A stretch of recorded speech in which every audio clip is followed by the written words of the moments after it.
Hi, I'm Kurt Elder of Energy Effects Fitness Consultants, and it's Wednesday, so you know what time it is? Midweek Motivation. Now, if you'll remember, we spent the month of September going over the elements that are necessary to have a zone experience. And what I've often cautioned you during each week is that there's no such thing as the perfect experience or the right experience. The only zone, peak experience, or flow experience is yours because it's unique. But there are certain elements I wanted to include and make sure that you're clear on them since it's the last Wednesday of the month. The first one that we talked about was 100% concentration. In a world in which we're multitasking, always busy, always sidetracked, find ourselves arriving home without knowing how because we've been distracted, 100% concentration is what I asked you to do. 15 to 30 minutes, at least one time a week. You deserve that.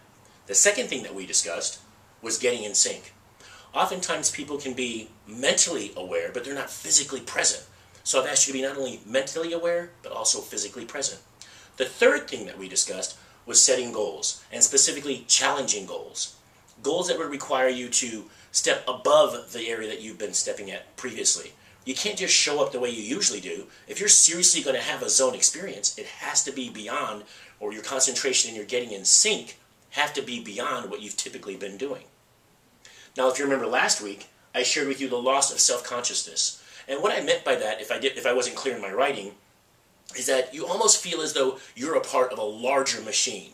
It may be a game, it may be a hobby, it may be painting, it may be like my neighbor across the street who's laying stepping stones, as I shared with you, in his yard. But you feel as though you're in part of something that's much larger than you. Now, the other thing I wanted to mention is that there are other things that actually happen in the zone. There are other elements, if you will, that people mention. One of the things is time distortion. Now, some people talk about time feeling as though it's constricted, like time just went by so fast I didn't even realize what we were doing. While other people talk about the idea of it seems as though time got stretched. Like it feels like I was there for hours, but it was really only 20 minutes. The other thing is that, and I think very critical by the way, is a feeling of being safe. You can't go out and have a zone experience, have 100% concentration, get in sync with yourself, a loss of self-consciousness, if you're not feeling safe enough to let go and have the experience.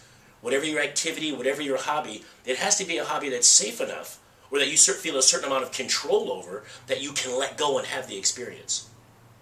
So for the month of September, we talked about the elements of getting in the zone. What I'm going to ask you to do is continue to practice, continue to be motivated to do what it takes to have your zone experience, your unique zone experience. I'm going to ask you to go out and get it done.